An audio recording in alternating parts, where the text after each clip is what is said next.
Admiral New Yorkera stood before the massive observation window of the Imperial Command Station, her crystalline skin reflecting the starlight. The Zarkanian Empire stretched before her, countless systems glittering like jewels in the void. 50 years of military service had taught her that power came from absolute control, yet something was changing in her perfectly ordered universe. "Admiral," Lieutenant Vextor's voice wavered slightly as he approached. "We've lost contact with Outpost Sigma-7. New Yorkera's outer membrane rippled with irritation. "Another one? That's the third outpost this cycle. What did the final transmission show?" "Nothing, Admiral. Like the others, it simply went dark." New Yorkera turned, her bioluminescent patterns pulsing with contained anger. The Zarkanian Empire had conquered 1,000 species across 3 galactic arms. Their biotechnology was unmatched, their warriors feared throughout known space. Yet in the past month, their outer installations had begun vanishing without a trace. "The Council is growing concerned," Vextor continued. "There are whispers about humans." New Yorkera's crystalline form stiffened. "Humans are myths, Lieutenant. Stories to frighten hatchlings. No species could evolve on a death world like Earth and survive, let alone achieve space flight. With respect, Admiral, the evidence suggests." A deafening alarm cut through the station. Red emergency lights pulsed through the crystalline walls. New Yorkera rushed to the tactical display, her lieutenant close behind. "Multiple contacts," the sensor officer announced. "They appeared out of nowhere, energy signatures unlike anything in our database." New Yorkera watched in disbelief as dozens of unknown vessels materialized around their defensive perimeter. They were sleek, dark shapes that seemed to absorb light rather than reflect it. "Impossible," she whispered. "Our sensor net extends 20 light-years in all directions. Nothing could have." The first explosion rocked the station. On the tactical display, 3 Zarkanian cruisers vanished in balls of fire. The unknown vessels moved with impossible precision, their weapons cutting through the Empire's most advanced shields like they weren't even there. "Send the alert to High Command," New Yorkera ordered. "All ships, battle formations. Launch the biofighters." But even as she gave the commands, she knew something was terribly wrong. The attackers weren't following any known combat doctrine. They seemed to anticipate every Zarkanian tactic, every defensive maneuver. A transmission cut through their communications network. The voice was unlike any species New Yorkera had encountered, smooth, almost melodic, but carrying an edge of steel. "This is Captain James Sullivan of the Earth Defense Force. For too long, your empire has expanded unchecked, consuming worlds and species in your path. Consider this a formal notice: humanity is no myth. We are very real, and we are here to ensure the galaxy remains free." New Yorkera's outer membrane paled. The myths were true. Humans weren't just real, they had mastered technologies the Empire had never dreamed possible. And they had been watching, waiting, learning all of the Empire's weaknesses. "Admiral," Vextor's voice cracked. "What are your orders?" New Yorkera watched as another wave of human ships emerged from seemingly empty space. In all her years of service, she had never encountered an enemy that made her feel afraid. "Send word to every system," she said finally. "The myths have awakened. And the Empire is no longer the hunter, we are the prey." As the battle raged around them, New Yorkera realized this was only the beginning. The humans hadn't just brought superior technology and tactics, they had brought something far more dangerous: hope to all the species the Empire had subjugated. The age of Zarkanian dominance was ending, and a new era was about to begin. The myths had become reality, and reality was far more terrifying than any story could have prepared them for. 2 weeks after the initial attack, the fortress world of Krelthar buzzed with nervous energy. General Zarthus paced the command center, his armored exoskeleton clicking against the crystalline floor. Dozens of biotechnology specialists worked frantically at their stations, attempting to upgrade the planet's defenses against the human threat. "The new sensor arrays are active, General," announced Chief Scientist Ira Vec, her tentacles dancing over multiple holographic displays. "If the humans attempt their phase shift technology within 50 light-years, we'll detect them." Zardoz grunted. After the devastating attack on Admiral Nuyoriera's command station, the Empire had mobilized every resource to understand their new enemy. But the humans remained frustratingly enigmatic, striking without warning and vanishing without trace. "What about the planetary shield modifications?" he demanded. "Complete, but untested. We've incorporated what we learned from analyzing debris of their weapons, but..." A junior officer burst into the command center, his crystalline skin pulsing with alarm patterns. "General, we've detected an anomaly in the maintenance tunnels beneath the city." Zardoz spun toward the tactical display. "Impossible. Nothing could penetrate our..." The lights went out. When the emergency systems kicked in seconds later, Zardoz felt his blood run cold. The maintenance tunnels weren't just compromised, they were swarming with readings he'd never seen before. Hundreds of them, moving with purpose through the underground network. "They're already inside," he whispered. The first explosions rocked the city from below. Not the devastating bombardment they'd expected, but precise strikes that targeted power distribution nodes, shield generators, and communication arrays. The humans weren't trying to destroy Kreldar, they were systematically dismantling its defenses. "Send in the elite guard," Zardoz ordered. "Lock down every sector." But the humans were like ghosts. Imperial warriors would rush to engage reported contacts, only to find empty corridors. Security cameras caught glimpses of armored figures that seemed to blur and shift, their outlines never quite solid. Some kind of cloaking technology? Ira Vec wondered aloud, analyzing the footage. "No, this is different. They're bending light itself." A new voice cut through their command frequencies, calm, measured, female. "This is Commander Helena Reyes of the Earth Special Operations Division. Your defensive grid is compromised. Your space forces are isolated. Surrender now, and no lives need be lost." Zardoz slammed his armored fist into a console. "Never. The Empire doesn't surrender to myths and shadows." "As you wish." The attacks intensified, but still with surgical precision. Human operators appeared and disappeared at will, outmaneuvering the Empire's finest warriors in close combat. Their armor seemed to adapt to any weapon used against it, and their own weapons cut through Zarkanian defenses with terrifying efficiency. In the command center, Ira Vec worked frantically to understand what they were facing. "General, these readings, the humans aren't just using advanced technology. They've mastered principles of physics we never even theorized. Their operators exist partially out of phase with normal spacetime." Zardoz watched helplessly as sector after sector fell to the invisible invaders.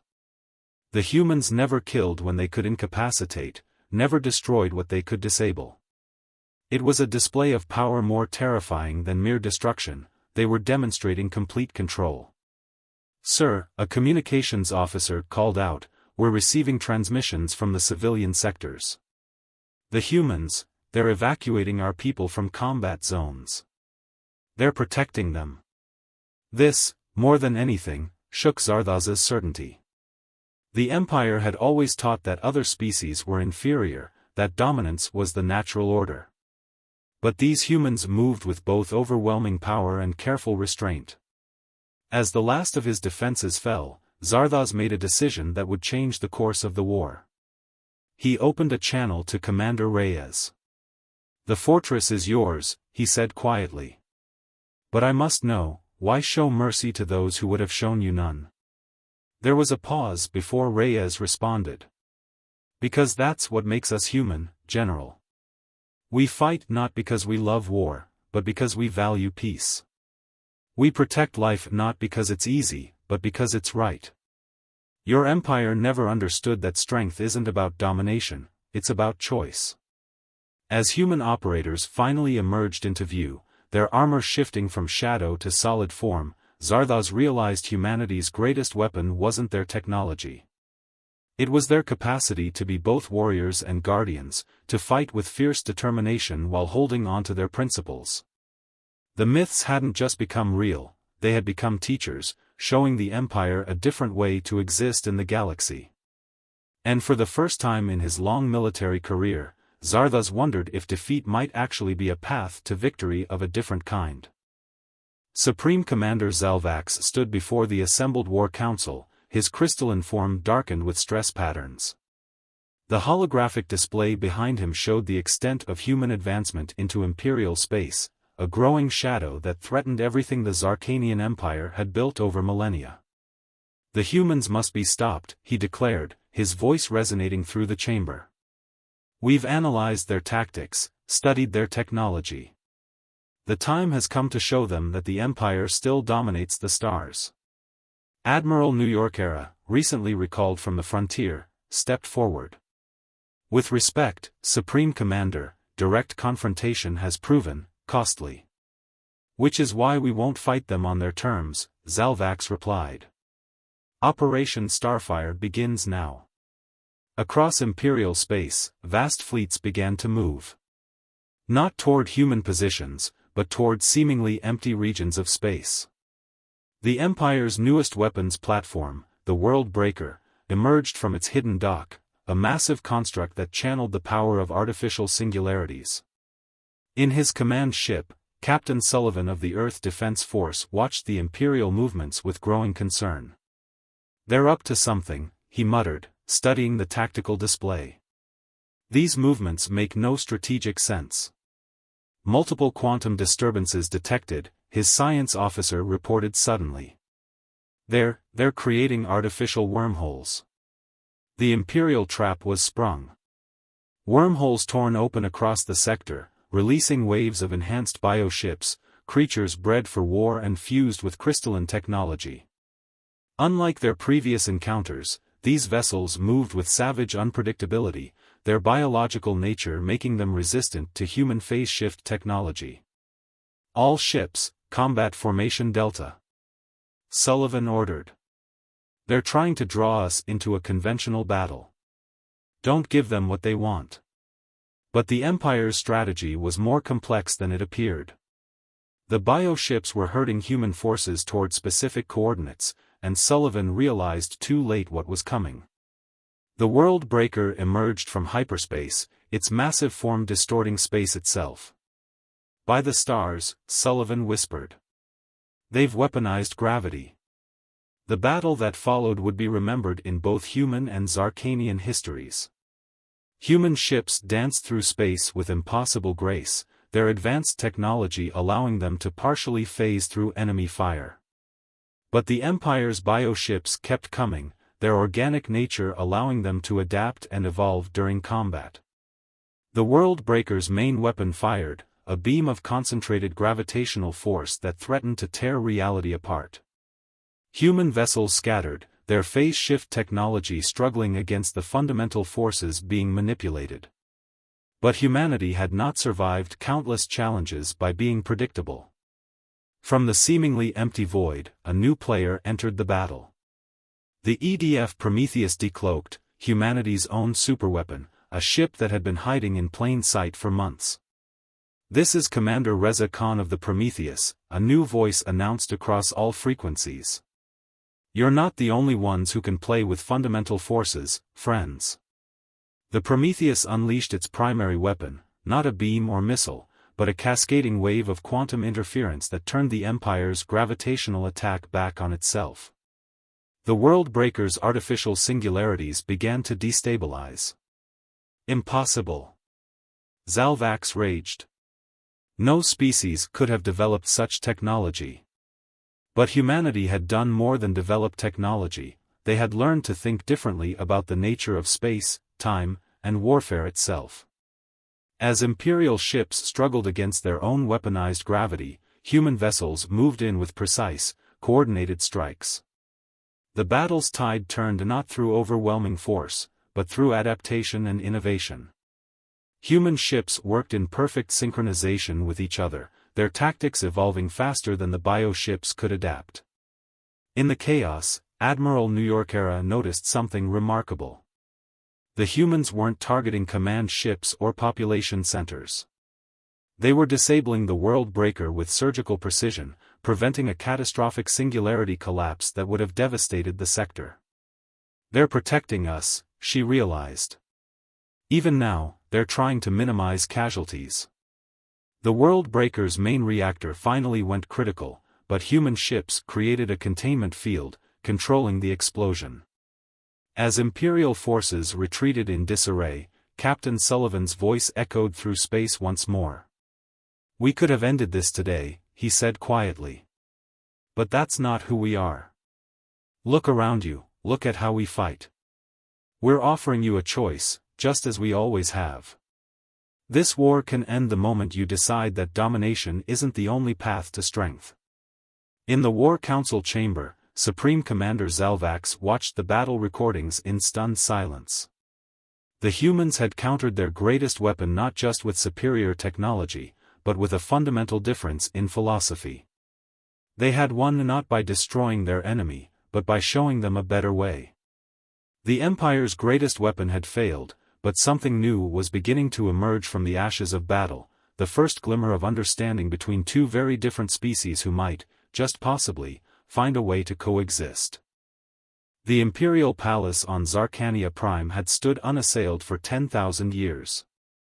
Its crystalline spires reached into the violet clouds, a monument to the Empire's supposed invincibility. But today, its halls echoed with unprecedented sounds, argument and dissent. "The humans have changed everything," Admiral New York-era declared before the Imperial Council. Her words caused ripples of agitation through the assembled leaders. "Our defeats aren't just military, they're philosophical." First Speaker Tulvan rose, his ancient form casting fractured shadows. "You suggest we abandon 10 millennia of tradition because of these primitives?" "Primitives?" A new voice cut through the chamber.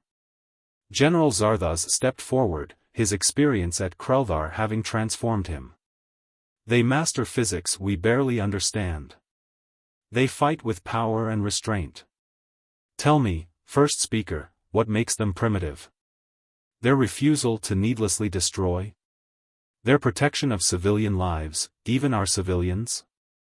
The chamber erupted in debate. Centuries of Zarkanian supremacy had taught them that power came through dominance, that strength meant subjugation. Yet the humans had demonstrated something entirely different, a civilization that could be both powerful and merciful. In orbit, the Imperial Defense Fleet maintained its vigilance, though the mood among the crews had changed. Stories spread through the ranks, tales of human warriors who disabled rather than destroyed, of Earth ships that evacuated Zarkanian civilians from combat zones. Fleet Commander Rixtal watched the sensor displays with unease.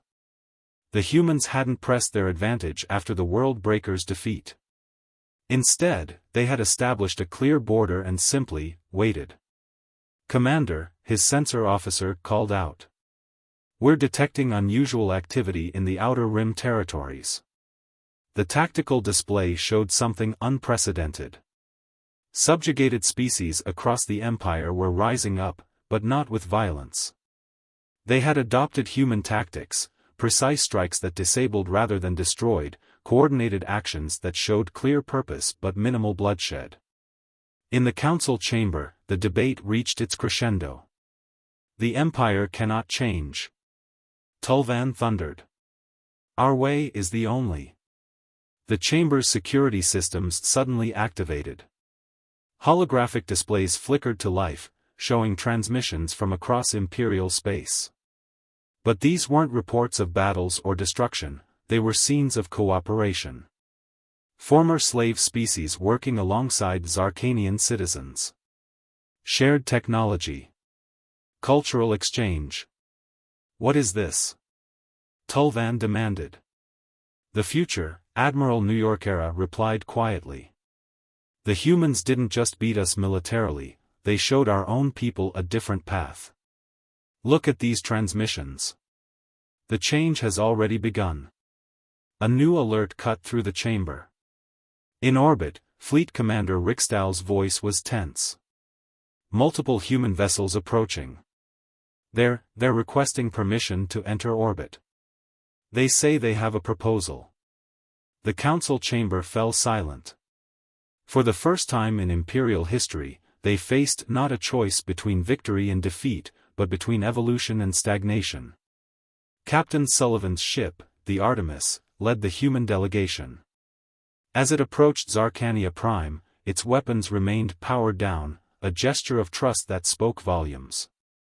Your empire stands at a crossroads, Sullivan's transmission echoed through the council chamber. We've demonstrated we can defeat you, but that was never our goal. Humanity learned long ago that true strength lies not in domination, but in collaboration. We're not here to destroy your empire, we're here to help it grow into something greater. The council watched in amazement as the human ships took up protective positions around the planet, not to threaten, but to defend.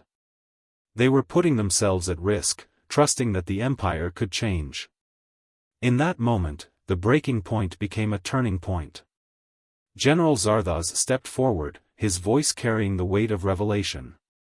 I've fought the humans. I've seen them spare our people when they could have destroyed us.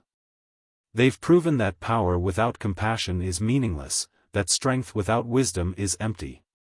Admiral New York Era joined him. The Empire has always evolved to survive.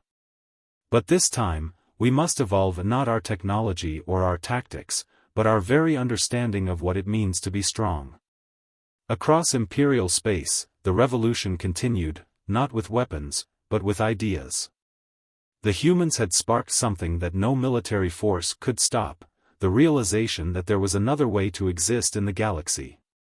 First speaker Tulvan looked out over the council, seeing the change in their faces.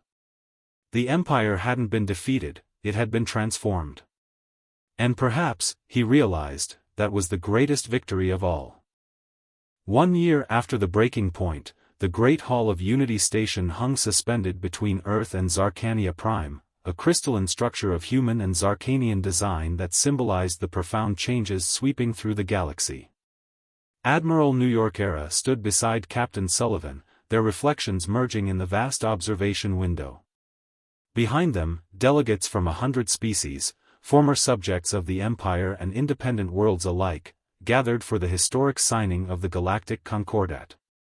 A year ago, I thought humans were myths, New York Era mused, her crystalline form shimmering with patterns of contemplation.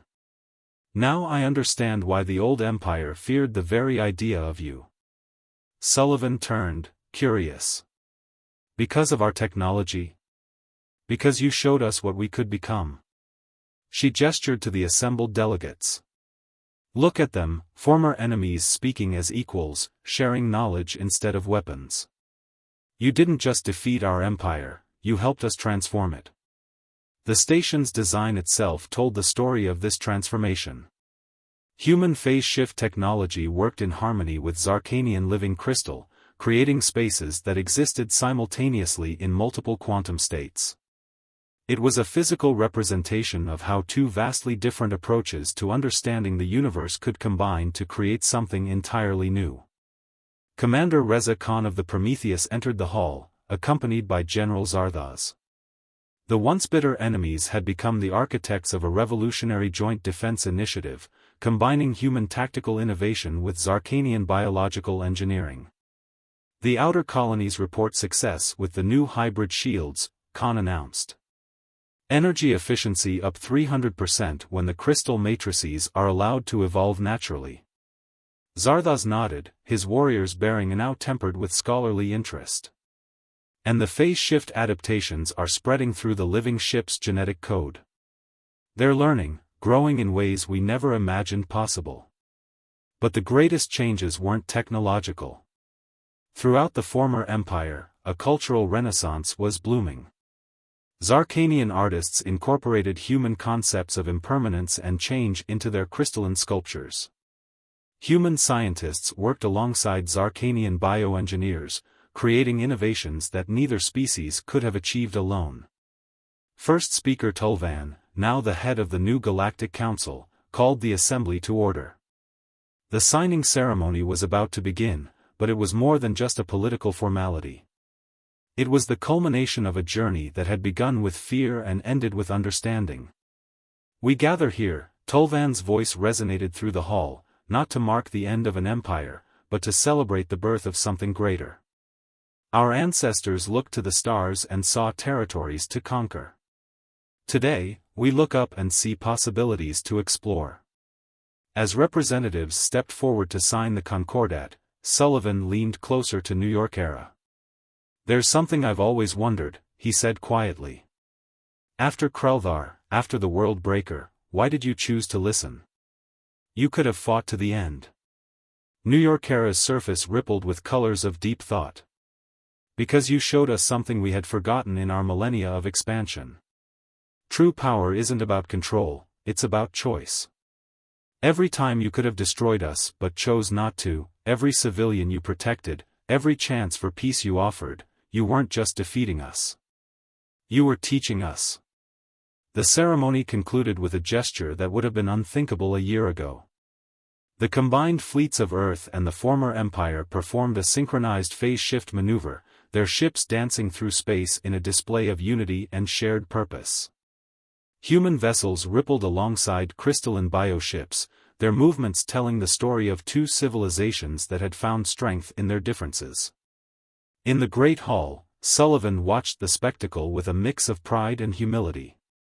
"So what happens now?" he asked. "Now?" New York era's form glowed with anticipation.